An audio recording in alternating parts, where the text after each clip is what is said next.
वस्सलातु वस्सलामु अला नबीही अम्मा बाद फ़ऊज़ु बिल्लाहि मिनश शैतानिर रजीम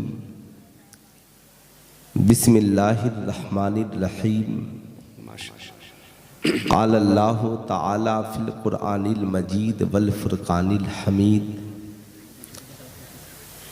अफ़ला यतदब्बरूनल क़ुरआन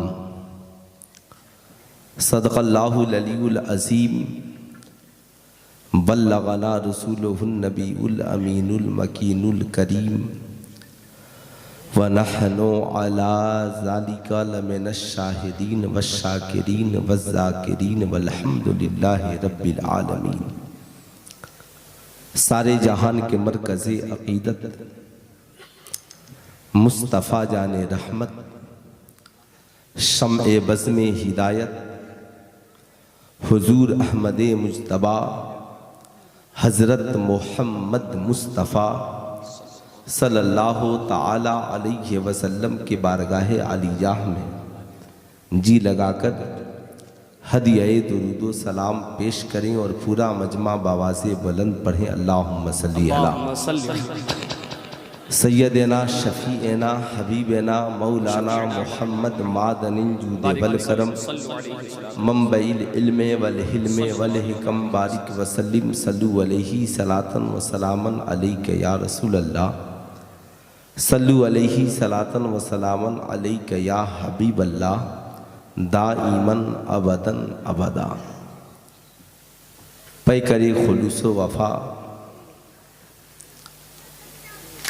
खतीबुल हिंद हज़रत अल्लामा व मौलाना नियाज़ुद्दीन साहब क़िबला अमजदी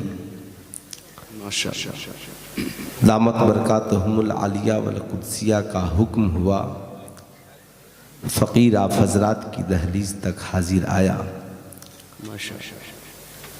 बहुत शानदार शायरी हमारी जमात के दो अजीम शायरों से आपने समाअत की। हज़रत क़ारी शम्स तबरेज़ साहब क़िबला गिरिडीह झारखंड, हज़रत शहबाज रज़ा नूरी कलकत्तवी। और सबसे बड़ी खुशी की बात यह है कि आज के इस जलसे में वो ज़ात तशरीफ़ ले आई है जिन्हें देखकर कितने लोगों ने बुराई के रास्तों को छोड़ दिया।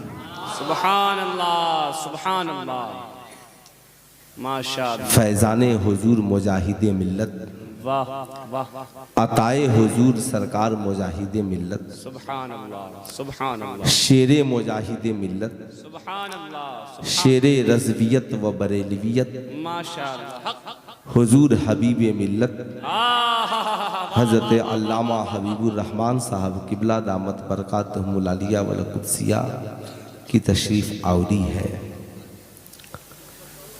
एक शेर में पढ़ता हूँ। फाका भाई खैरियत से हैं आप? हाँ, अच्छा, फाका ही नाम है ना? असलम कुछ और है। अच्छा, फाका ही में ज़्यादा भलाई है जी, है ना? हाँ, माशाअल्लाह, बहुत नेक आदमी है। बहुत सारे नौजवान सड़कों पे खड़े हैं और बहुत सारे रात के 12 बजे के बाद भी मोबाइल में मसरूफ़ हैं। जी, इन बुझे चरागों में रोशनी नहीं होती, इन बुझे चरागों में रोशनी नहीं होती। मियाँ मुस्तफ़ा नहीं होते तो जिंदगी नहीं होती। बेशक, सिर्फ जो समझ गए हैं वो एक बार दोनों हाथों को उठाकर बोल दें सुभान अल्लाह। सुभान अल्लाह, सुभान अल्लाह। मेरे इमाम ने कहा वह जो न थे तो कुछ न था, वह जो न हो तो कुछ न हो। जान है वो जहान की, जान है तो जहान है। बेशक, सुभान अल्लाह। इन बुझे चरागों में रोशनी नहीं होती, मुस्तफ़ा नहीं होते तो जिंदगी नहीं होती। खुद चराग बन के जलो वक्त के अंधेरों में, खुद चराग बन के जलो वक्त के अंधेरों में, मियाँ भीख के चरागों से रोशनी नहीं होती। मियाँ भीख के चरागों से रोशनी नहीं होती। ये है पैगाम दिया मेरे आला हजरत ने, ये है पैगाम दिया मेरे आला हजरत ने, दीन के गद्दारों से दोस्ती नहीं होती है। दीन के गद्दारों से दोस्ती नहीं होती। सुभान अल्लाह, सुभान। आज के इस जलसे से पैगाम लेकर जाना है, चरागे इश्क नबी हर तरफ जलाएंगे जी, जहां से कुफ्र की तारीकियां मिटाएंगे। हकीर जानकर जिन्हें बुझा दिया हमने, वही चराग जलेंगे तो रोशनी होगी। मांगते फिरते हैं अगियार से मिट्टी का चराग, अपने खुर्शीद पे फैला दिए साए हमने जी। कायनात में इस्लाम से अच्छा कोई मजहब नहीं, कुरान से अच्छी कोई किताब नहीं, आमेना के लाल से अच्छा कोई इंसान नहीं, आमेना के लाल से अच्छा कोई इंसान नहीं। किताबों में कुरान का जवाब नहीं, मजहबों में इस्लाम का जवाब नहीं, इंसानों में सरकार का जवाब नहीं। कुरान तू बता है क्या? आज मार्केट में कुछ लोगों ने सिर्फ ये समझ लिया कि कुरान मौलवी साहब के लिए, कुछ लोगों ने समझ लिया कुरान हाजी साहब के लिए, कुछ लोगों ने समझ लिया कुरान नमाजी साहब के लिए है। कुछ लोग ये समझते हैं कुरान वो पढ़े जो मौलाना हो। हमारी घर की औरतों में भी कुछ वो समझती हैं कुरान वो पढ़े जो हज्जन साहिबा हो गई हैं। कुरान वो पढ़े, कुछ लोगों ने तो महीना मखसूस कर लिया है, रमज़ान आए तो कुरान पढ़ो, जुमा का दिन आए तो कुरान पढ़ो, शबे बरात आए तो कुरान पढ़ो। साहब लोगों ने ये समझ लिया कि कुरान सिर्फ शायद मुसलमानों के लिए ही उतरा है, मगर ऐ कुरान तू बता तू किसके लिए आया है? कुरान कहता है ये तुम्हारी भूल है। ये न समझना कि कुरान सिर्फ आलिमों के लिए है, ये न समझना कुरान सिर्फ हाजियों के लिए है, ये न समझना कुरान सिर्फ नमाजियों के लिए है, ये न समझना कुरान सिर्फ मुसलमानों के लिए है। हुदल्लिन्नास, सारी दुनिया के इंसानों की हिदायत के लिए जो किताब आई है उसी का नाम कुरान है, उसी का नाम कुरान है। अब जो कुरान देगा, मैंने कहा एक कुरान तू इंसानों की हिदायत के लिए आया है। समाज में सबको इज्जत चाहिए, बच्चों को भी इज्जत चाहिए, बड़ों को भी इज्जत चाहिए, औरतों को भी इज्जत चाहिए, बेटी को भी इज्जत चाहिए, बहू को भी इज्जत चाहिए, शायरों को भी इज्जत चाहिए, खतीबों को भी इज्जत चाहिए, समाज में सबको इज्जत चाहिए। एक कुरान तू बता इज्जत के लिए करे क्या? इज्जत की राह क्या है? दौलत कमा ले, इज्जत वाले हो जाएंगे, प्रॉपर्टी डीलर बन जाएं, इज्जत वाले हो जाएंगे। कुरान कहता है इज्जत चाहते हो, समाज में तरक्की चाहते हो जमाना तुझे मोहतरम कहे, चाहते हो जमाना तुझे इज्जत की निगाह से देखे, चाहते हो जमाना तुझे हमदर्दी और मोहब्बत के निगाह से देखे, तो तुम मर्द हो चाहे औरत हो, बच्चे हो चाहे बूढ़े हो, बैकवर्ड हो चाहे फॉरवर्ड हो, कुरान कहता है ऊतुल इल्मा दर्जात, तालीम हासिल करने वाले बन जाओ, अल्लाह ताला तुझे इज्जत देता हुआ नजर आएगा। साहब इज्जत की एक राह है और उस राह का नाम है तालीम। जो तालीम हासिल करेगा, तालीम याफ्ता बनेगा, उसे इज्जत मिलेगी। जो शिक्षा ग्रहण करेगा उसे इज्जत मिलेगी। जो तालीम से अपनी जिंदगी को सरशार करेगा उसे इज्जत मिलेगी। हर इंसान अपनी तालीम के हिसाब से इज्जत पाता है, डॉक्टर अपनी तालीम के हिसाब से इज्जत पाता है। साहब अब इंजीनियर अपनी तालीम के हिसाब से इज्जत पाता है, प्रोफेसर अपनी तालीम के हिसाब से इज्जत पाता है। साहब सबको इज्जत मिलती है। अब साहब दुनिया में कोई इंसान नहीं जिसके पास इल्म हो और इज्जत ना हो, चाहे वो इलेक्ट्रीशियन ही क्यों नहीं हो। अगर उसे जिस चीज का इल्म है अपने समाज में उसे उसके इल्म के हिसाब से इज्जत मिलती है। मगर वही बंदा जब सीने में कुरान को समा लेता है, और साहब याद रखिएगा हर इंसान को इज्जत सिर्फ उसके विभाग में दी जाती है। डॉक्टर है अपने लाइन में जबरदस्त इज्जत पाता है, इंजीनियर अपने विभाग में जबरदस्त इज्जत पाता है, प्रोफेसर कॉलेज की दुनिया में जबरदस्त इज्जत पाता है। मगर जब कोई बंदा कुरान को सीने में महफूज कर लेता है और हाफिज़े कुरान बनकर जब मस्जिद में पहुंचता है तो डॉक्टर उसके पीछे खड़ा है, इंजीनियर उसके पीछे खड़ा है, प्रोफेसर उसके पीछे खड़ा है, राइटर उसके पीछे खड़ा है, साइंटिस्ट उसके पीछे खड़े हैं। तभी तो मीडिया में एक साहब ने एक डॉक्टर साहब से सवाल कर दिया, डॉक्टर साहब मामला समझ में नहीं आता, आप इतने ब्रिलियंट हैं, आप इतने इंटेलिजेंट हैं, लाखों लोग डॉक्टर हैं, आज मुसलमानों में डॉक्टरों की कमी नहीं, इंजीनियरों की कमी नहीं, प्रोफेसरों की कमी नहीं, लेकिन क्या बात है आप डॉक्टर होने के बाद मस्जिद की टूटी चटाई पे बैठने वाले इमाम की बातों को सुनते हैं और उसके पीछे खड़े हो जाते हैं। क्या बात है आप साहब फटा हुआ पेवंद लगा लिबास पहनने वाले हाफिज़े कुरान की इक्तिदा में खड़े हो जाते हैं। क्या बात है साहब मामूली तनख्वाह पाने वाले एक आलिम दीन के पीछे आप हाथ बांध कर खड़े हो जाते हैं। तब वो डॉक्टर ज़मीर फरोश नहीं था जो कह दे मैं उससे बड़ा हूं। उसने कहा हाँ तुमने नहीं समझा। कहा मैंने कैसे नहीं समझा। कहा मैं डॉक्टर जरूर हूं, मेरा भाई इंजीनियर जरूर है, समाज में लोग प्रोफेसर जरूर है, मगर हम डॉक्टर बने हैं दुनिया के इंसानों की लिखी हुई किताबों को पढ़कर। कोई प्रोफेसर बना है दुनिया के इंसानों की लिखी हुई किताबों को पढ़कर, कोई इंजीनियर बना है दुनिया के इंसानों की लिखी हुई किताबों को पढ़कर, कोई साइंटिस्ट बना है दुनिया के इंसानों की लिखी हुई किताबों को पढ़कर। तो हम दुनिया के इंसानों की लिखी हुई किताबों को पढ़कर डॉक्टर बने हैं, तो हमारे समाज के लोग हमारे पीछे खड़े होते हैं। और जो मस्जिद का इमाम है वो अल्लाह की किताब कुरान पढ़कर इमाम बना है, इसलिए सारी दुनिया मस्जिद में इमाम के पीछे में मैदाने जिहाद में जाना हो तो अपने आप को इस सफेद को ब्लैक कर ले ताकि जमाना देखे मुजाहिदे इस्लाम आ रहा है ना। लेकिन आजकल मार्केट में लोग जवानी में ही ब्लैक करके घूम रहे हैं जी है ना। अच्छा साहब बड़ी खुशी हुई, बड़े अच्छे लोग हैं आप लोग, दिल बाग बाग हो गया।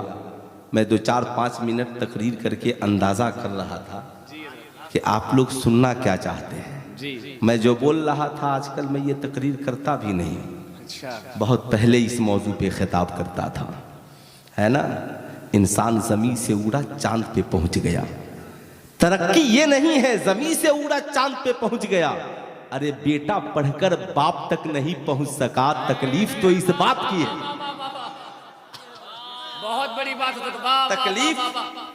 तकलीफ तो इस बात की है कि बेटा पढ़कर बाप तक नहीं पहुंच सका। आप कहेंगे मौलाना कैसी बात कर रहे हैं, इंसान चांद पे पहुंच गया। मैंने कहा चांद पे पहुंचना ये कौन सी कमाल की बात है। कुरान ने 1450 बरस पहले कहा वल कमरी इज्जत तसक लतर कबुन्ना तबकन अन तबक फमा लहुम ला युमिनून। महबूब कह दीजिए कसम है उस चमकते चांद की, एक जमाना आएगा लोग सवारी बनाएंगे और चांद के ऊपर चले जाएंगे। साहब हाल तो ये है यूसुफ को देख करके कटी कितनी उंगलियां, यहाँ चांद कट गया है उंगली को देख। यहाँ चांद कट गया है उंगली को देखकर। मैं कहता हूँ डॉक्टर बने सुभान अल्लाह, इंजीनियर बने सुभान अल्लाह। हम डॉक्टर बनकर साहब जमाने में लोगों के दिलों तक पहुंच गए। हम प्रोफेसर बनकर हमने कॉलेज की दुनिया में कदम रखा, बच्चों के दिलों पे हुकूमत कर ली। हम बहुत बड़े ब्रांड एम्बेसडर बन गए, हमने बहुत तरक्की की। लेकिन हाय मेरी कौम का नौजवान, तू पढ़ लिख कर अपनी माँ के कदमों तक न पहुंच सका, तू पढ़ लिख कर अपने बाप की पेशानी और बाप की दहलीज तक न पहुंच सका। तुम कहोगे सुल्तान रजा, बाप तक पहुंचने के लिए क्या करना होगा, माँ तक पहुंचने के लिए क्या करना होगा। सरकार की बारगाह में एक नौजवान खड़ा है, अर्ज गुजार होता है, फिदा का अबी ओ उम्मी या रसूल अल्लाह। ये सहाबा का तर्ज़े अमल देखें, बोलने का जज्बा देखें, अदब देखें। सरकार की बारगाह में जब खड़े होते तो कहते फिदा का अबी ओ उम्मी या रसूल अल्लाह, या रसूल अल्लाह मेरे माँ बाप आप पे कुर्बान। आका जी ये बताइए माँ बाप का मेरे ऊपर क्या हक है, माँ बाप की फजीलत बयान की जाए। आका फरमाते हैं तुम्हारे माँ बाप तुम्हारे लिए जन्नत भी है, तुम्हारे लिए जहन्नम भी है। अर्ज गुजार हुआ या रसूल अल्लाह माँ बाप औलाद के लिए जन्नत भी है जहन्नम भी है, एक ही शख्स दोनों कैसे हो सकता है। कुरान तो कहता है ला यस्तवी असहाबुन नारी व असहाबुल जन्ना, जन्नती और जहन्नमी कभी बराबर नहीं हो सकते।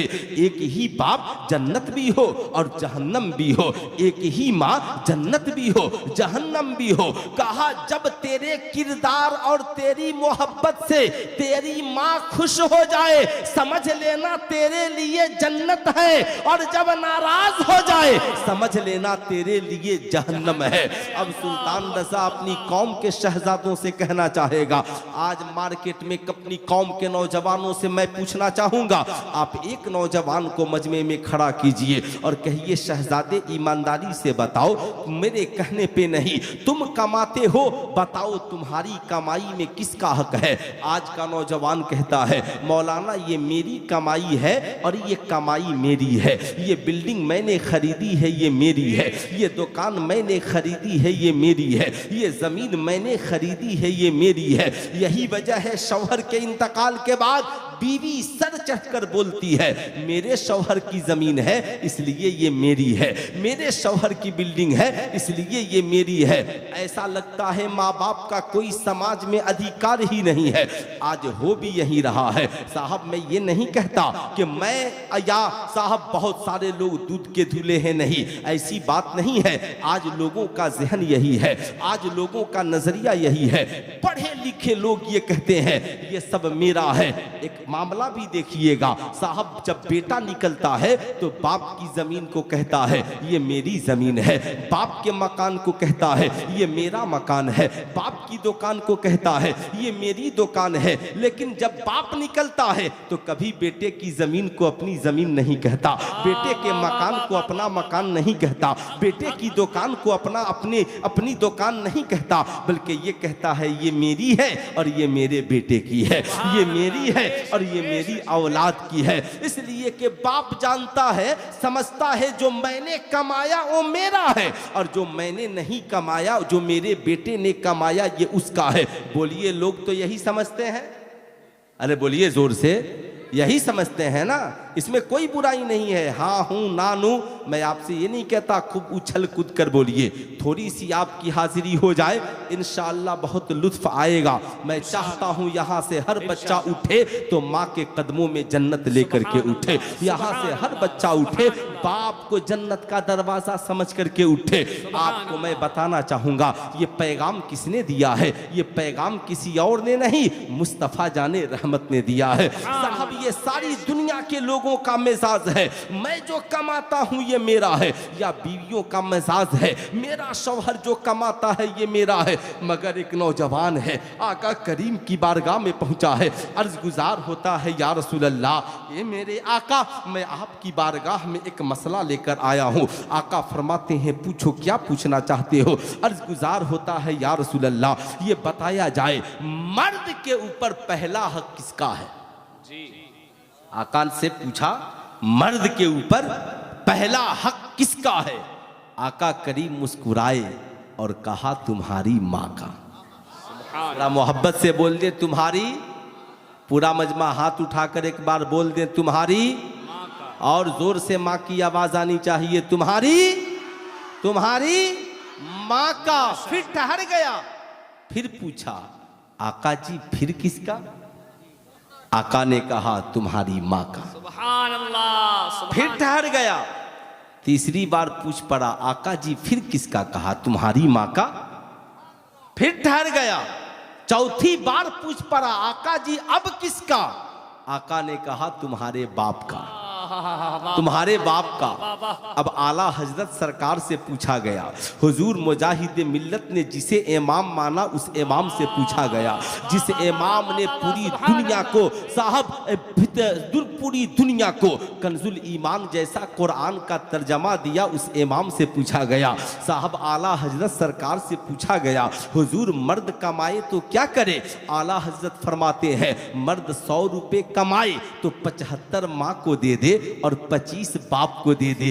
एक बार भी पहले बीवी का जिक्र न किया। याद रखना, खूब गौर से याद रखना साहिबो, जब तक माँ बाप जिंदा हैं इसका ख्याल रखना। आला हजरत फरमाते हैं 100 रुपए कमाओ, 75 माँ को दे दो, 25 बाप को दे दो। इसलिए कि सरकार ने 3 बार माँ का जिक्र किया है और 1 बार बाप का जिक्र किया है। पूछा गया हुजूर माँ का रुतबा बड़ा है या बाप का रुतबा? आला हजरत सरकार फरमाते हैं मोहब्बत माँ से ज्यादा करो और अदब बाप का ज्यादा करो, इसलिए कि बाप तेरा भी हाकिम है और तुम्हारी माँ का भी हाकिम है। ऐ मेरी कौम के शहजादों, आज के इस जलसे से पैगाम लेकर के जाना, आज के बाद मार्केट में ये न कहना ये मेरी जमीन है, कहना जब तक मेरा बाप जिंदा है ये जमीन मेरे बाप की है। साहब ये मकान मेरे बाप का है, ये दुकान मेरे बाप की है, मैं अपने बाप का हूँ जब तक मेरे माँ बाप जिंदा हैं। ऐ मेरी शरीके हयात मेरी बीवी, तू भी मेरे माँ बाप की खिदमत करना, मैं भी अपने माँ बाप की खिदमत करूंगी। अब साहब याद रखना, लेकिन आज अफसोस है जब हमारी कौम का नौजवान माँ बाप को धुतकार देता है, जब हमारी कौम का नौजवान माँ बाप की अजमत को भूल जाता है। रमजान का मुबारक महीना आता है, बूढ़ी माँ बेटे को फोन लगाती है, शहजादे तेरे अब्बा की तबीयत खराब है, उनके इलाज के लिए कुछ दवाइयाँ लेनी है, बेटा तेरी माँ को कपड़े बनवाने हैं, तेरी एक बहन गरीब है जरा उसे भी कुछ पैसे भेजने हैं, बेटा कुछ पैसा भेज दे। आज का तरक्की याफ्ता नौजवान कहता है अम्मा फोन रख दे, इसलिए पैसा बचेगा तब ना तेरे लिए भेजेंगे। हाय अफसोस, माँ का कलेजा फट जाता है। जब किसी माँ का कलेजा फटता है ना तो ये जमीन रो देती है, जब बाप का कलेजा फटता है ना यह आसमान रो देता है। इसलिए कभी माँ बाप को न रुलाना, इसलिए माँ बाप की तकलीफ को सुनकर मुस्तफा जाने रहमत रोया करते हैं, आका करीम रोया करते हैं। इसलिए याद रखना, मैं कहूंगा मेरी कौम के शहजादों, हमारा ज़मीर कितना मर गया, हम कितने समाज में गिर गए। मेरा बूढ़ा बाप दवा की 2 घूंट के लिए तरस रहा है, मेरा गरीब भाई अच्छी तालीम के लिए तरस रहा है, मेरी गरीब बहन ईद में मेरा इंतजार करके पुराने कपड़े में ईद कर लेती है। मैं कहूंगा नाना, ऐ मेरी कौम के शहजादों, जरा बदलो अपने मिजाज को। कैसे तुम कहते हो मैं जो कमाता हूं ये मेरा है, या मेरी माँ फोन रख दे पैसा बचेगा तब तेरे लिए भेजेंगे? क्या कभी तेरी माँ ने भी तुझसे कहा था बेटे रोटियां बन गई हैं, पहले मैं खाऊंगी बचेगा तो तू खाना? क्या तेरे बाप ने भी कभी तुझसे कहा था बेटे मुझे तनख्वाह मिली है, पैसे मैं पहले खर्च करूंगा, बचेगा तो तू खर्च करना? नहीं, कुरान ने कहा रब्बिर हमहुमा कमा रब्बयानी सगीरा। जब माँ बाप के सामने जाना अपनी जवानी को याद मत करना, अपनी जवानी के नशे को याद मत करना, अपनी ताकतों पे गुरूर मत करना, बल्कि जब माँ बाप के सामने जाना तो कुरान कहता है अपने बचपन को याद करना, दुआ मांगना, मालिको मौला मेरे माँ बाप पे ऐसे रहम फरमा जैसे बचपन में उन्होंने मेरे ऊपर रहम फरमाया है। अब कुरान सलीका दे रहा है, माँ बाप के सामने जाना तो अपने बचपन को याद करना। जब तू दुनिया में नंगे आया था, सबसे पहले जिसने तुझे तेरे जिस्म को कपड़ा दिया वो तुम्हारी माँ है। जब तू दुनिया में अभी आया भी नहीं था, माँ के पेट में आया था, तो तुझे 9 माह खून माँ तेरी माँ ने पिलाया है। बता 2 साल गोद में बैठाकर तुझे दूध तेरी माँ ने पिलाया है। साहब याद रखना, जब तेरे बाजुओं में ताकत नहीं थी तो उंगलियां पकड़ के चलना तुझे तेरी माँ ने सिखाया है। और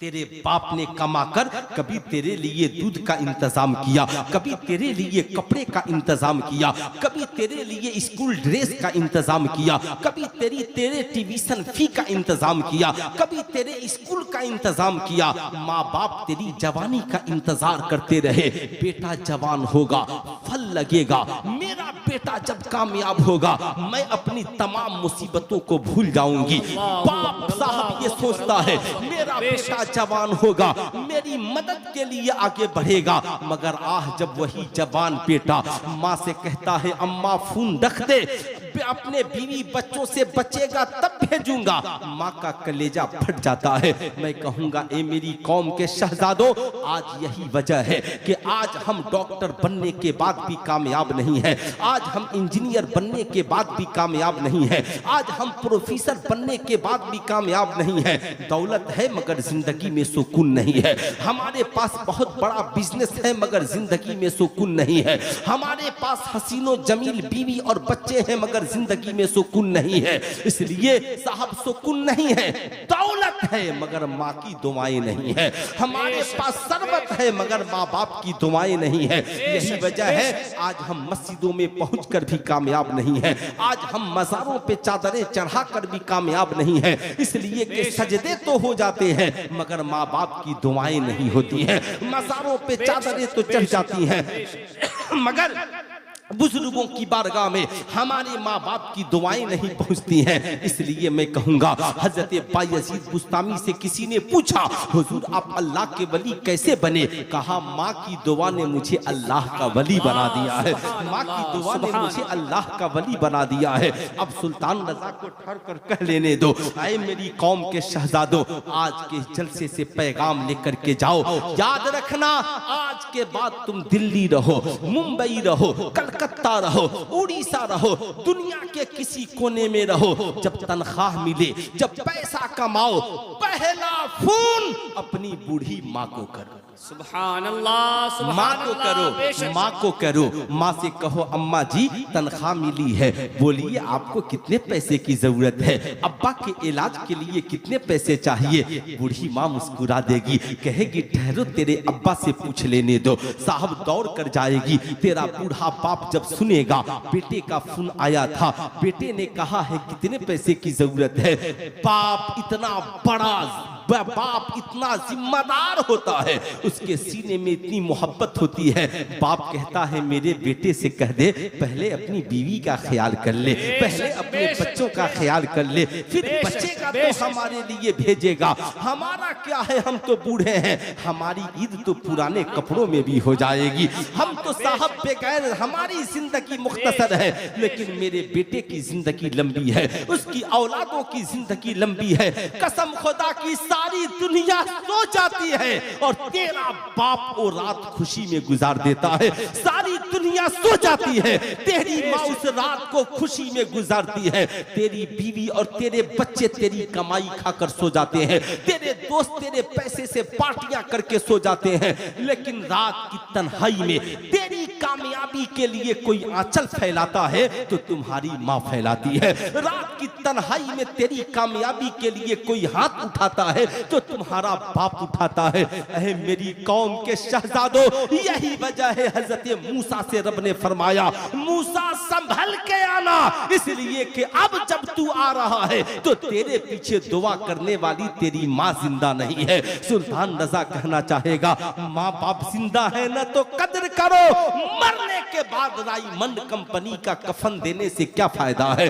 बाप जिंदा है तो उसकी दवाइयों का इंतजाम करो, बाप जिंदा है उसके लिए बेहतरीन कमरे का इंतजाम करो, माँ बाप मिले ही इसलिए हैं कि उनकी खिदमत करके जन्नत हासिल की जाए। इसलिए मेरी कौम के शहजादों, याद रखना, जो तू कमाता है इस पे पहला अधिकार, पहला हक तुम्हारी माँ का, दूसरा तेरे बाप का, फिर तेरी बीवी का और तेरे बच्चों का, भाई बहन और रिश्तेदारों का। इसलिए आज के बाद कमाना तो सबसे पहले अपनी माँ और बाप की खिदमत करना। बेशक, सुभान अल्लाह। कितने नौजवान हैं जो ऐसा करेंगे, जरा हाथ उठा के बताएं तो। अल्हम्दुलिल्लाह। कितने नौजवान आज के बाद कमाएंगे तो पहले माँ बाप की खिदमत करेंगे। माशाल्लाह सारे नौजवान, माशाल्लाह बड़ी तबीयत खुश हो गई। अब साहब ये जो बूढ़े हैं इनका नारा लगाने का हक अदा हो गया। साहब हम तो जलसों में नारे बहुत लगाते हैं, नारा लगाते हैं रब राजी हो जाए,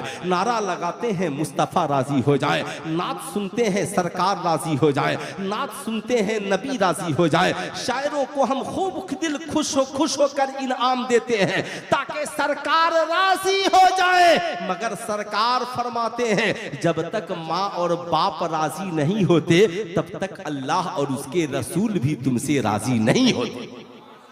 सुभान अल्लाह, बेशक, अल्लाहु अकबर। जिंदाबाद जिंदाबाद, नहीं वो सब नहीं, जिंदाबाद जिंदाबाद, बेशक जिंदाबाद। अच्छा, मैं देख रहा हूं कि आगे से भी बीच में से भी बहुत सारे बेचारे नौजवान उठकर घरों को जा रहे हैं या घूमने फिरने जा रहे होंगे। ऐसा लगता है कि वो बेचारे समझ रहे हैं कि माँ बाप की हुकूक को समझना हमारे लिए जरूरी नहीं है ना साहब। बीवियों का हुकूक भी जानना जरूरी है और माँ बाप का हक भी जानना जरूरी है। आज नहीं जानोगे फिर कब जानोगे? इन जलसों का मकसद क्या है? आप किसी शायर की शायरी की कीमत क्या दे सकते हैं? सरकार की नात की कोई कीमत है? अरे बोलिए, सरकार की नात की कोई कीमत है? कोई दे सकता है? बादज खुदा बुजुर्ग तुई किस्सा मुख्तसर, बेशक बेशक, कोई दे सकता नहीं दे सकता। फिर भी हम अल्हम्दुलिल्लाह शायरों को दिल खोल कर देते हैं। सुभान अल्लाह दीजिए, पीर साहब से खूब लंबा मुसाफा कीजिए, आलिमों से भी मुसाफा करते हैं कीजिए, सबसे कीजिए, मगर रात की तन्हाई में कभी बूढ़े बाप का जेब भी देख लीजिए। समझ रहे मेरी बात? रात की तन्हाई में बूढ़े बाप का जेब भी देख लो, या घर में बहू हो तुम ही मालिक हो तो कभी रात की तन्हाई में अपने शौहर के बाप का जेब भी देख लो कि सारे तेरा पर्स और तेरी पासबुक और तेरा बैंक अकाउंट भरा है, और जिस बाप ने की वजह से पूरा घर आबाद है उस बाप के जेब में सुबह को चाय पीने के लिए भी पैसे हैं कि नहीं? कभी जाओ ना घर कमा कर लाओ तो माँ से कहो अम्मा जरा आंचल फैलाना। माँ कहेगी क्या बात है? कहा माँ जिस आंचल को फैलाकर तूने मेरे लिए दुआ की थी मैं चाहता हूँ आज उसी आंचल में कुछ तोहफा तेरे लिए डाल दूं। सुभान अल्लाह, सुभान अल्लाह। कभी डाल कर तो देखो। कसम खुदा की रहमत तेरे कदमों में होगी। बेशक बेशक, खुदा की रहमत तेरे कदमों में होगी। मेराज की शब है, और मेराज की रात किस महीने में है? 27। यही महीना है। कौन सा महीना है? यही महीना है रजबुल मुरज्जब। ख्वाजा की छठी गुजर गई और मेराज की रात आने वाली है ना। अल्हम्दुलिल्लाह, गालिबन मेरे ख्याल से 7 फरवरी को शबे मेराज है, मेराज की रात है। और कुरान ने क्या कहा? सुबहानल्लज़ी असरा बिअब्दिही लैलम मिनल मस्जिदिल हराम इलल मस्जिदिल अक्सा। पाक है वो जात जो अपने बंदे को ले गया रातों रात मस्जिद हराम से मस्जिद अक्सा तक। यहां तक असरा, इसके आगे मेराज, उसके आगे आराज। अब देखते चले जाएं, मगर सुने जो मैं बताना चाह रहा हूं। मेराज की सालिक रजा हबीबी, अरे बोल दे सुभान अल्लाह, है ना। फिलिस्तीन की बात जब होती है, मस्जिदों की जब बात होती है, हम अपनी औलादों को जो सिखाएंगे हमारी के होंगे, उनसे भी एक बार खड़े होकर आप सिर्फ इतना पढ़ें, मछली जल की रानी है, तो उसके आगे बच्चे खुद ब खुद पढ़ते नजर आएंगे। मछली जल की रानी है, जीवन उसका पानी है। तो मैंने एक रोज बच्चों से पूछा, बताओ मछली का पानी से कैसा रिश्ता है? कहा हजरत, मछली और पानी का रिश्ता ऐसा है कि मछली पानी के बगैर नहीं रह सकती। अगर मछली को पानी से अलग कर दिया जाए तो मछली मौत के लिए मौत है, मौत हो जाएगी। मैंने कहा अच्छा बताओ इंसान का पानी से रिश्ता कैसा है? इंसान के लिए भी पानी जरूरी है, न मिले तो मौत हो जाएगी। मगर जमाने में यह मशहूर है, मछली जल की रानी है, जीवन उसका पानी है, अगर अलग कर दो तो मछली पानी से निकलकर मर जाएगी।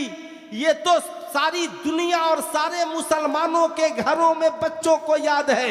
मगर आज से 1450 बरस पहले रहमत आलम, हादिये दो आलम, नूरे मुजस्सम मुस्तफा जाने रहमत ने ऐलान किया, अल मोमिनो फिल मस्जिद कसमको फिल माँ। मोमिन का रिश्ता मस्जिद से ऐसे है जैसे मछली का रिश्ता पानी से है। मछली पानी के बगैर जिंदा नहीं रह सकती और मोमिन मुसलमान मस्जिद के बगैर जिंदा नहीं रह सकता। अगर जिंदा रहना है तो मछली के लिए पानी जरूरी है और मोमिनों के लिए मस्जिद जरूरी है। बेशक, जिंदाबाद जिंदाबाद, हक हक, सुभान अल्लाह सुभान अल्लाह, अल्लाहु अकबर, या रसूल अल्लाह, क्या उम्दा बात, सुभान अल्लाह सुभान अल्लाह, बेशक सुभान अल्लाह सुभान अल्लाह। अल्लाह, जरा उस बाबू को जगा दीजिए, है ना। अस्सलाम वालेकुम, खैरियत से हैं? ठीक ठाक हैं? अच्छा, मुसीबत ये है कि ये रजाकार भी हैं, है ना।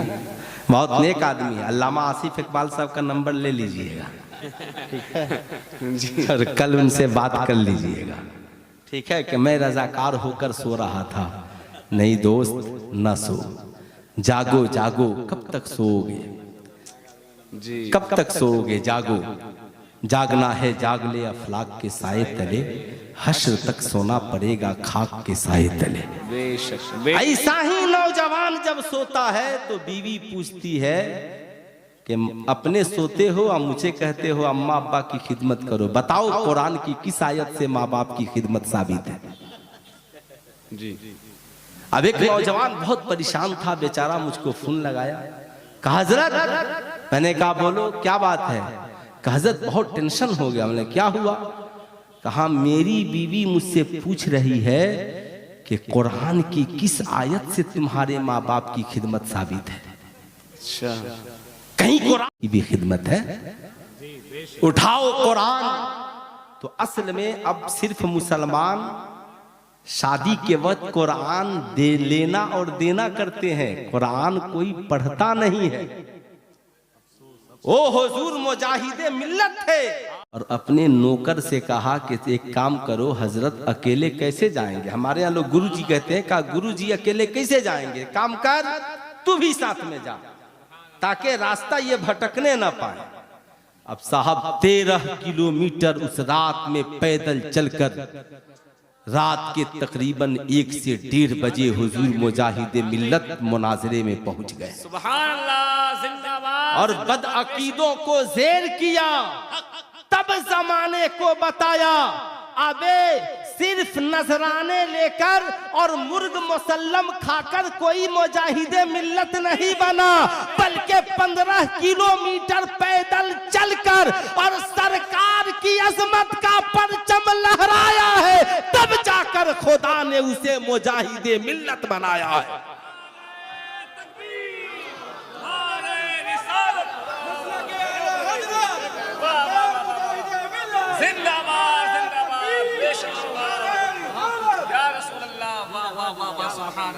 तब खुदा ने उसे मुजाहिदे मिल्लत बनाया है। इतने बड़े आलिम, इतने बड़े आलिम, इतने बड़े आलिम कुर्बान जाओ। आला हजरत जब अपनी वालदा के पास जाते ना तो बाअदब खड़े हो जाते, खड़े हो जाते, हमारी तरह आवाज न देते, अम्मा किधर हो चली आओ, खड़े हो जाते। जब माँ औलादो वज़ाइफ से फारिग होती ना तो पेशानी को माँ के कदमों में रख देते। सुभान अल्लाह, सुभान अल्लाह। माँ समझ जाती मेरे तलवों पे अपनी पेशानी मलने वाला कोई और नहीं, मेरा अहमद रजा आ गया है, मेरा अहमद रजा आ गया है। आज तो हमें इतना गुरूर है, इतना तकब्बुर। सुनो सुनो, सरकार मस्जिद अक्सा में हजरत आदम से लेकर हजरत ईसा तक सारे अंबिया पहले से ताजीम के लिए खड़े हैं, इस्तकबाल के लिए खड़े हैं। कौन खड़े हैं? आदम भी खड़े हैं, इब्राहिम भी खड़े हैं, इस्माइल भी खड़े हैं, मूसा भी खड़े हैं, ईसा भी खड़े हैं।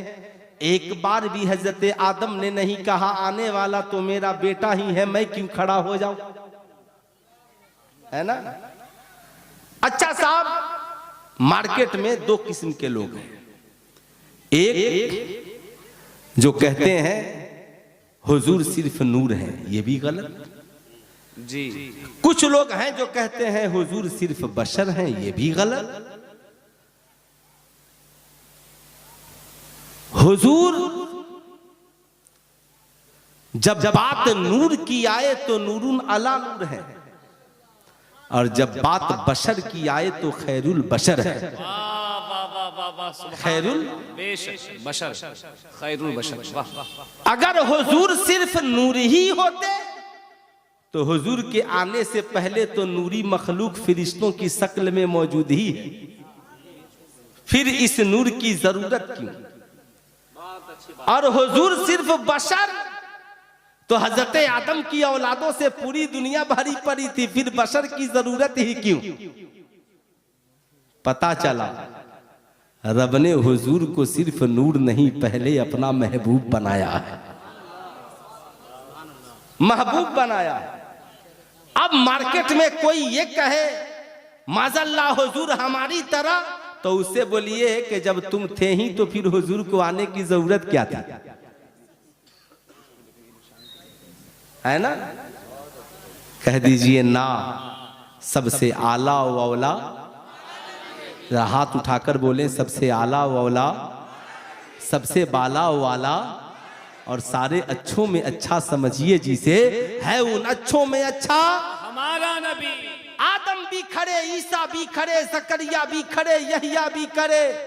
हजरत आदम ने खड़े होकर बता दिया बेटा जब इमाम हो जाए तो बाप के लिए भी जरूरी है ताजीम के लिए खड़ा हो जाए। इसलिए मैं आपसे कहूंगा याद रखना, इमाम की ताजीम के लिए खड़ा होना ये अंबिया अलैहिमुस्सलाम की सुन्नत है। इसलिए अगर तेरी मस्जिद का कोई इमाम है, और याद रखिएगा सिर्फ मस्जिद का इमाम ही इमाम नहीं होता, मस्जिद का इमाम तो मस्जिद का इमाम होता है, और हमारी जमात का आलिम पूरी कौम का इमाम होता है, पूरे समाज का इमाम होता है। इसलिए जब कोई आलिम नजर आए तो खड़े हो जाइए। जमाना पूछे क्यों खड़े हो, कहना आलिम के लिए खड़ा होना ये हमारे इमाम है, ये अंबिया अलैहिमुस्सलाम की सुन्नत है। अब जरा मुझे ठहरकर कहने दो, जिस नबी के लिए आदम खड़े हैं, जिस नबी के लिए हजरत इस्माइल खड़े हैं, जिस नबी के लिए इब्राहिम खड़े हैं, जिस नबी के लिए मूसा खड़े हैं, जिस नबी के लिए ईसा खड़े हैं,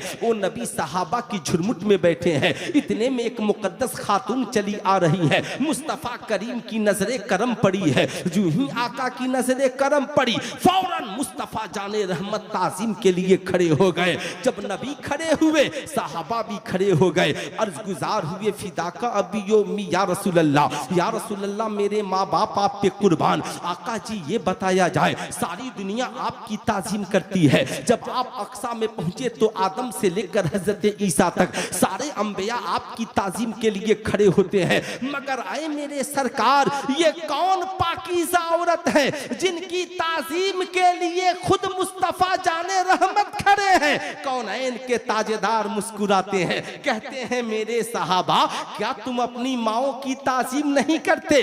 तेरा पैगंबर जिस औरत की ताजीम के लिए खड़ा है, यह औरत कोई और नहीं मेरी दूध पिलाने वाली माँ अम्मा हलीमा है, जिनकी ताजीम के लिए तेरा पैगंबर खड़ा है। अब मुझे ठहर कर कहने दो, ऐ मेरी कौम के शहजादो, हमने बच्चों को जो सिखाया बच्चों ने सीख लिया। हमने बच्चों को बताया जब कोई क्लास टीचर क्लास में आए खड़े हो जाओ, बच्चे खड़े हो जाते हैं। हमने जलसों में बताया हुजूर हबीबे मिल्लत आए खड़े हो जाओ, कोई बड़ा आलिम आए खड़े हो जाओ, हम खड़े हो जाते हैं। तो सरकार ने सहाबा की झुरमुट में बताया, ऐ मेरे मानने वालों, जब तुम्हारी माँ या तुम्हारा बाप आए तो तुम भी ताजीम के लिए खड़े हो जाओ।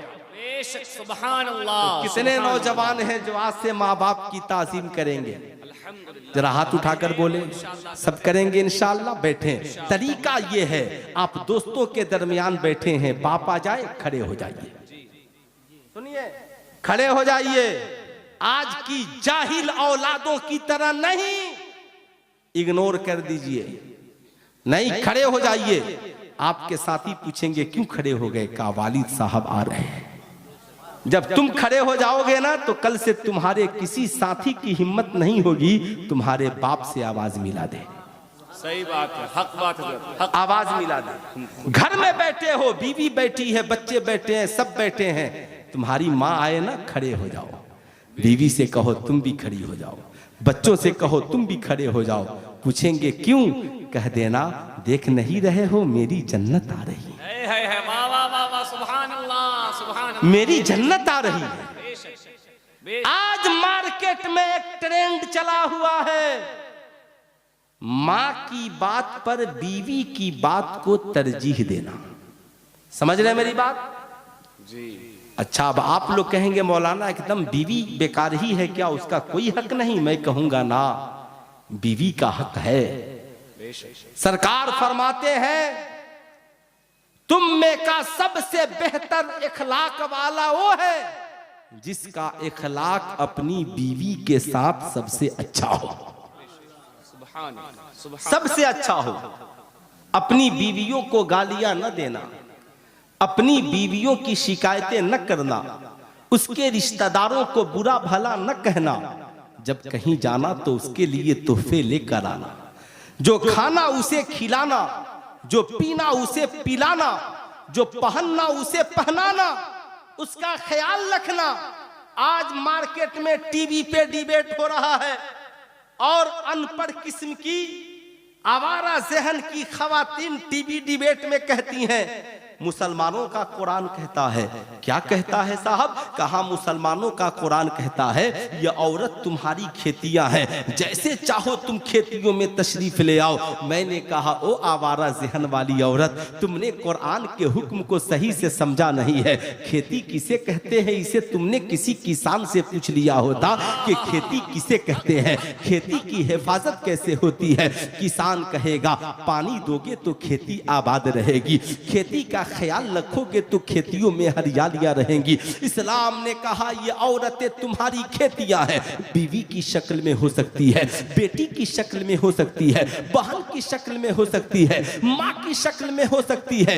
इन औरतों का ख्याल रखना। ख्याल वल मुहसिनातु मिनन निसा, औरतों के साथ एहसान करना, भलाई करना। जब कमाना तो माँ से पूछना तुझे क्या जरूरत है, जब पैसे कमाना बीवी से कहना बता तेरी क्या जरूरत है, बेटी से पूछना तेरी क्या जरूरत है, बहन से कहना तेरी क्या जरूरत है। कह देना ए मेरी बेटी, मेरी इज्जत, मेरी शान, मेरी आन, ए मेरी शहजादी, तू कॉलेज में पढ़ती है, तू स्कूल ट्यूशन सेंटर पढ़ने के लिए जाती है। हो सकता है तेरा गरीब बाप तेरी हर जरूरत पूरी न कर पाता हो, या तू अपनी ख्वाहिश की तकमील के लिए अपने बाप से कहने से शर्माती हो। बेटी आज के बाद टेंशन न लेना, तेरी तुझे कोई जरूरत हो ना तो तेरा बाप तो देता ही है। बेला झिझक अपने बाप से कहना तुझे कितने पैसे की जरूरत है, मगर ये मेरी शहजादी कॉलेज के किसी आवारा लड़के से तोहफे में गिफ्ट में मोबाइल न लेना, किसी आवारा लड़के से पैसे न लेना, किसी रिश्तेदार के तोहफे तोहफे को कबूल न करना। मेरी शरीके हयात, तुम अपने बहनोई और रिश्तेदारों से कभी तोहफे और गिफ्ट न लेना। जब तक तेरा शौहर जिंदा है, कमा कर तेरी जरूरत पूरी करने के लिए काफी है। मगर आज मार्केट में ऐसे भी मर्द हैं, जब कमाते हैं ना तो सारी अपनी अय्याशी में उड़ा देते हैं। बीवी खाती है या पहनती है कोई फिक्र नहीं, बेटी की जरूरत क्या है कोई फिक्र नहीं, बहन जवान है उसकी जरूरत क्या है कोई फिक्र नहीं। जब तुम अपनी बेटियों की जरूरत का ख्याल नहीं करोगे, जब तुम अपनी बहनों की जरूरत का ख्याल नहीं करोगे, जब तुम अपनी माओ की जरूरत का ख्याल नहीं करोगे, तो ये बेटियां कॉलेज की दूसरी बेटियों की जिंदगी को देखकर तरसेंगी। नतीजा ये निकलेगा, शैतान हमलावर होगा और कहेगा फला अमीर लड़के का दामन थाम ले, तेरी जिंदगी में दौलत आ जाएगी। साहब नतीजा ये निकलेगा, तेरी बेटी अपनी इज्जत से हाथ धोती हुई और अमीरों की दौलत के पीछे भागती हुई नजर आएगी। इसलिए मैं अपनी कौम के शहजादों से कहूंगा ना, वो दौलत किस काम की कि माशअल्लाह तुम शराब के नशे में उड़ा दो, वो दौलत किस काम की जो तुम सिर्फ अपनी अय्याशी के लिए खर्च कर दो। नहीं, दौलत जब कमाओ, माँ से कहो बता तेरी जरूरत क्या है,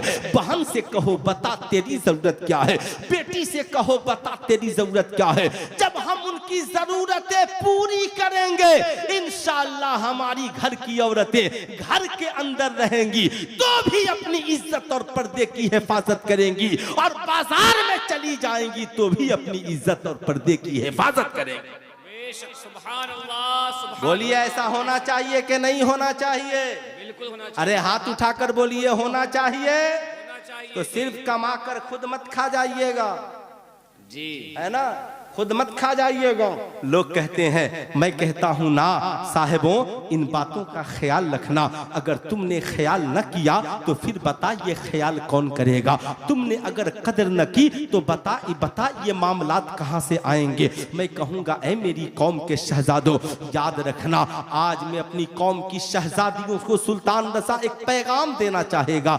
ऐ मेरी कौम की शहजादियों, मेराज की शब है, आका तशरीफ ले गए, जहन्नम का भी मुलाहिजा किया। जब आका आए तो आंखों में आंसुओं के कतरात हैं, मुस्तफा जाने रहमत रो रहे हैं, चश्माने नूर आंसुओं के कतरात से भर चुके हैं। सहाबा अर्ज गुजार हुए, या रसूल अल्लाह आंखों में आंसुओं के कतरात क्यों हैं? आका फरमाते हैं तुम्हें मालूम भी है? कहा आका जी बताया जाए। कहा जहन्नम में मैंने सबसे ज्यादा औरतों को देखा।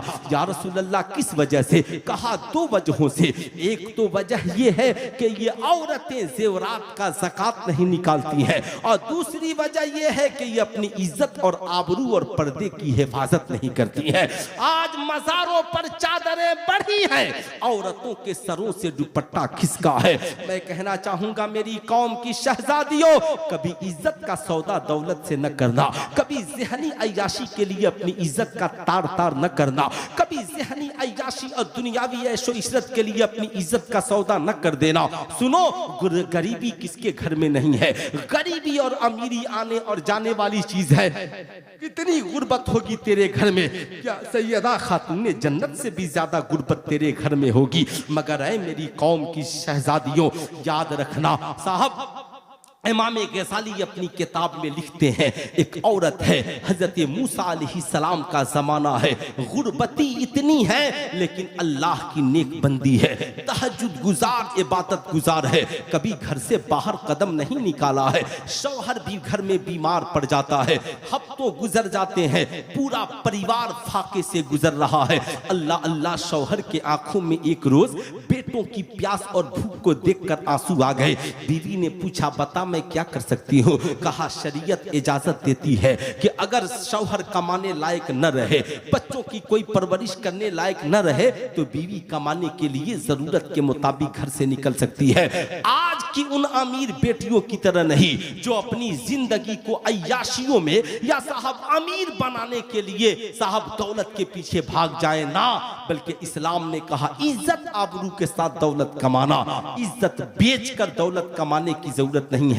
दौलत तो जाने और आने वाली है, इज्जत एक बार चली गई तो कभी पलट कर वापस नहीं आती है। इस्लाम की वो शहजादी आंखों में आंसुओं के कतरे लिए बाहर निकल गई। साहब कौन उसे काम देता? था। एक ताजिर के दुकान पर गई, जाकर उससे अपना दुखड़ा सुनाया। ताजिर बड़ा अय्याश शहन का आदमी था। उसने जब इसके हुस्न जमाल को देखा, कहा मैं तुझे तेरी हर ख्वाहिश पूरी करने को तैयार हूँ, बस तू मेरी एक ख्वाहिश पूरी कर दे। औरत उल्टे पांव पलट गई, घर के तरफ गई। जब घर गई तो शौहर की भूख और बच्चों की बेकसी को देखकर दरवाजे से फिर पलट आई। गुरबती ने उसे ताजिर के दरवाजे पे लाकर खड़ा कर दिया। ताजिर ने कहा, कहो क्या बात है? कहा मैं फिर से लेने के लिए आ गई। कहा मैंने जो कहा मेरी शर्त मंजूर है। उस औरत, उस पाकीज़ा और नेक खातून ने कहा, हाँ मुझे तेरी शर्त मंजूर है। अल्लाह अल्लाह, तन्हाई में लेकर ताजिर उस औरत को जब पहुंचा है, औरत का जिस्म लर्जा पर अंदाम है, लर्जा पर अंदाम है, कांप रही है, खौफे खुदाबंदी से जिस्म पे लर्जा तारी है। ताजिर बोला, ए औरत, तू तो अपनी मर्जी से आई है, मगर फिर भी तेरा जिस्म क्यों कांप रहा है? उसने कहा, ए ताजिर, तेरा ईमान अकीदा क्या है ये तो मुझे नहीं मालूम, मगर ए ताजिर सुन, मैं एक पाकीज़ा औरत हूँ। मैंने कभी अपने हुस्न जमाल का सौदा नहीं किया है। मेरा शौहर भी बड़ा पाकीज़ा है। मैं उस खुदा से डर रही हूँ जिस खुदा के लिए नींद नहीं है। लाता खुजू हुसैनतों वला नाम, वो खुदा है जिसके लिए न औंग है न नींद है। मेरा खुदा दिन में भी देखता है, रात की तन्हाई में भी देखता है। मेरा रब मजमे में भी देखता है, अकेले में भी देखता है। अरे ताजिर, कोई देखे ना देखे, खुदा तो देख रहा है। मैं ये सोच रही हूँ, आज मैंने अपनी इज्जत का सौदा कर दिया, कल खुदा के सामने कौन सा मुंह लेकर के जाऊंगी? कहाँ गई कॉलेज की वो लड़कियां जिन्होंने आज बॉयफ्रेंड रखने को फैशन बना लिया? कहाँ गई वो औरतें जिन्होंने रिश्तेदारों के साथ घूमने और अपनी इज्जत को इज्जत नहीं समझने की ठान ली है? आज के इस जलसे से तुझे पैगाम लेकर जाना है। कितनी गुरबती है तेरी जिंदगी में। क्या तेरा शौहर नहीं कमाता? क्या तेरा भाई नहीं कमाता? क्या इस्लाम ने तुझे मैका में हक नहीं दिया है? सुन, आज तेरे पास दुनिया की सारी दौलत है, मगर तू अपनी इज्जत का सौदा करने के लिए तैयार है। मगर वो पाकीज़ा खातून गुरबती में भी कांप रही है। ताजिर ने जब उसके खौफ को देखा तो रो पड़ा। कहा, ए पाकीज़ा औरत, अपने जिस्म को छिपा, चल, तुझे जितनी दौलत की जरूरत है मैं तुझे दूंगा। अरे जब तू गरीब होकर खुदा से इतना डर रही है तो मुझ अमीर को खुदा से तुझसे ज्यादा डरने की जरूरत है। अल्लाह ने तो मुझे सब कुछ अता किया है, कल मैं खुदा के सामने कौन सा मुंह लेकर के जाऊंगा? आज तेरी पाकीज़गी की वजह से तौबा करता हूँ। आज के बाद मेरी निगाहें किसी गलत औरत पे नहीं उठेंगी। आज के बाद मैं इन निगाहों को तार तार नहीं होने दूंगा। अल्लाह अल्लाह, मेरी कौम के नौजवानों, आज के जलसे से तुम ये पैगाम लेकर जाओ, किसी की बेटी बहू पे नजर न डालना, किसी को मुसीबत आ जाए मदद करना, मगर उसका इज्जत का सौदा न करना। और इस्लाम की शहजादियों, तुम 2 वक्त भूखे रह लेना, मगर कभी अपने जमीर का सौदा न करना। कॉलेज की दुनिया में कदम रखती हो, जमाना कोई आवारा लड़का तेरी कलाई थामने के लिए कह देना, जा, हम उस सैयदा सकीना के मानने वाले हैं जिन्होंने बाप की शहादत के बाद भी पर्दे की आबरू रख ली है। मेरा बाप अभी जिंदा है, मैं बाप के जीते जी, भाई के बहन के जीते जी तेरी कलाई कैसे पकड़ लूं? जालिम, हट जा। सुन, अल्लाह का इनाम ये हुआ, ताजिर ने उस औरत को इतना माल दिया कि गरीबी दूर हो गई। अल्लाह ताला हजरत मूसा को हुक्म फरमाता है, ऐ मूसा, जा और मेरे फला ताजिर बंदे से कह दे, अल्लाह ने तेरी सारी खताओं को माफ कर दिया। अल्लाह ने तेरी सारी खताओं को माफ कर दिया है। ऐ मेरी कौम के नौजवानों, निगाहों को पाकीज़ा बनाओ। मेरी कौम की औरतों, अपनी जिंदगी को पाकीज़ा बनाओ। यूं ही कोई अल्लाह का वली नहीं बनता। जिंदगी को इबादतों से भरो, खुदा की बारगाह में हाजिरी दो।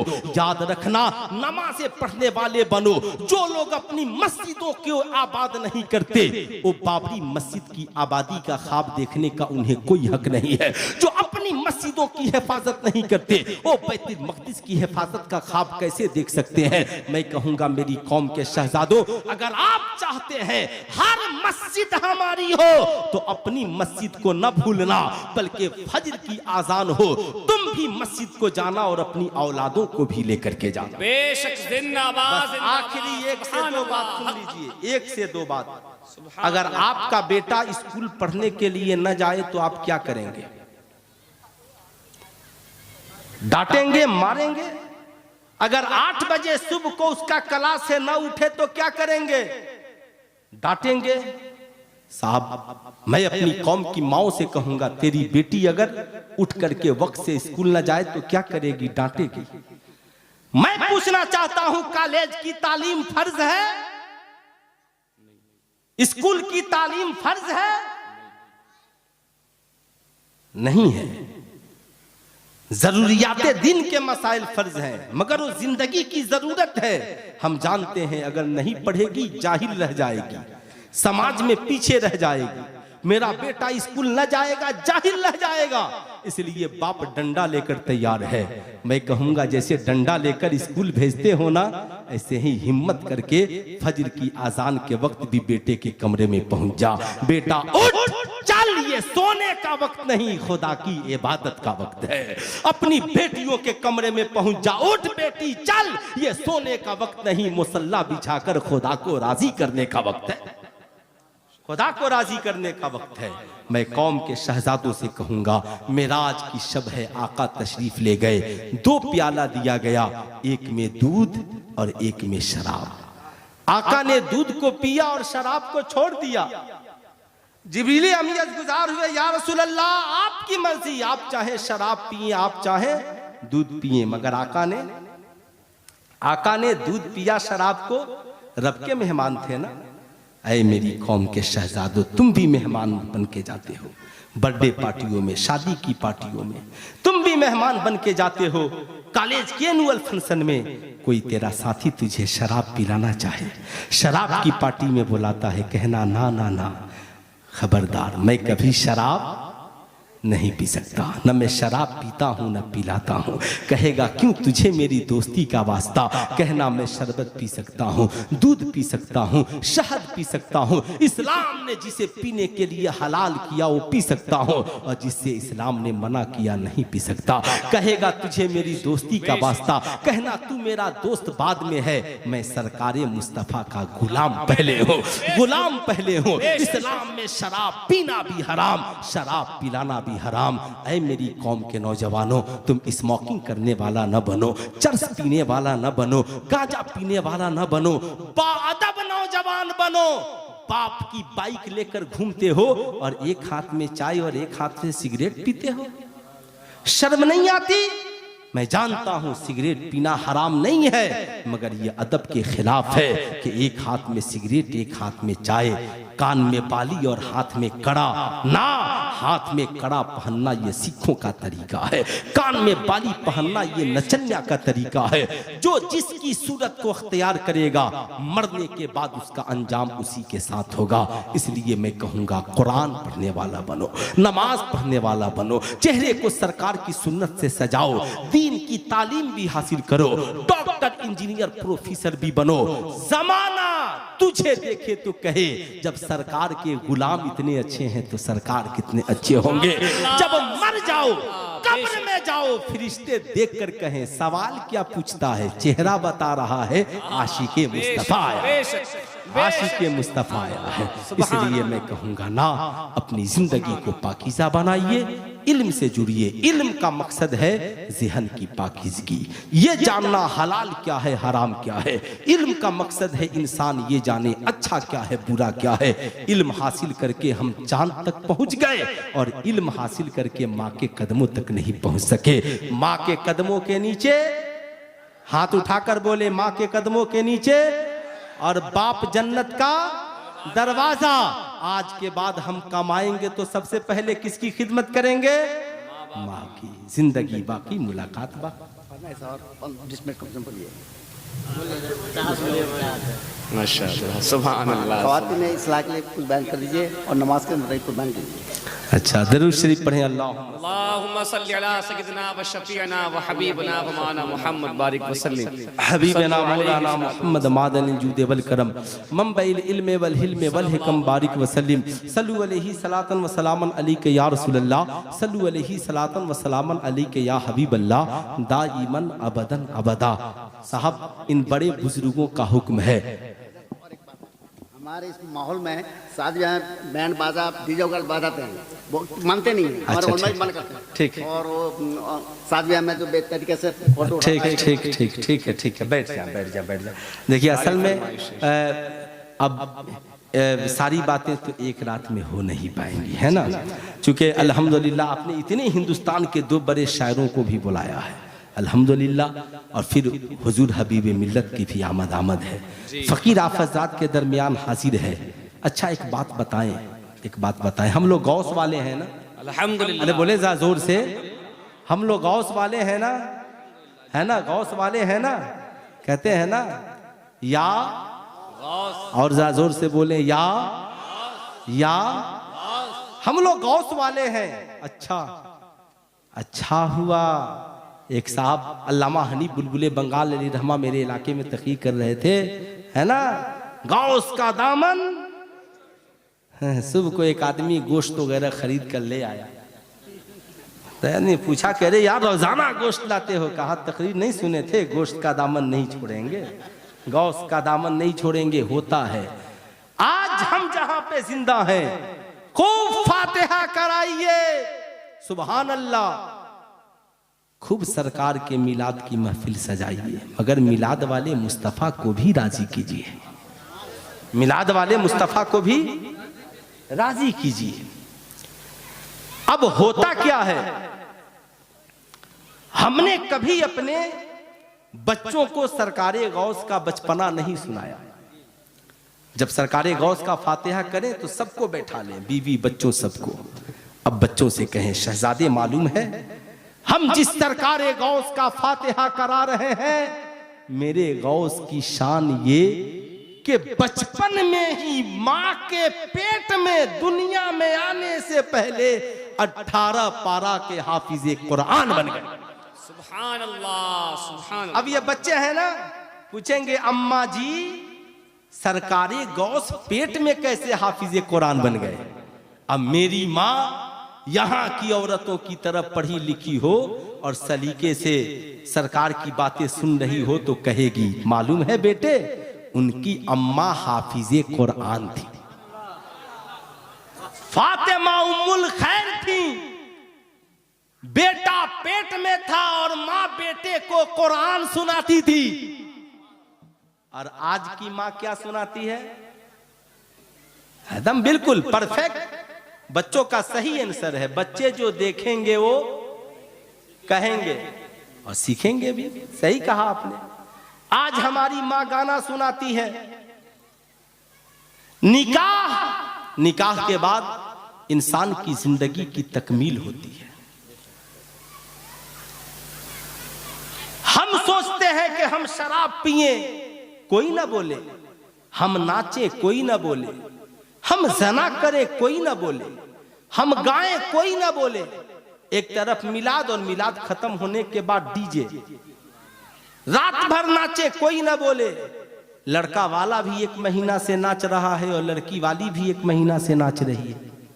नाचने में इतना कंपटीशन के सारा लिबास उतर गया, खूब नाच रहे हैं। और जब औलाद पैदा होगी तो इमाम साहब के पास जाएंगे, हजरत तावीज लिखिए मेरी बेटी फातिमतुज ज़हरा वाली हो जाए। ऐसा कैसे होगा कि बाप नाचता हो, माँ रात भर मूवीज और फिल्में देखती हो और पेट से जो बच्चा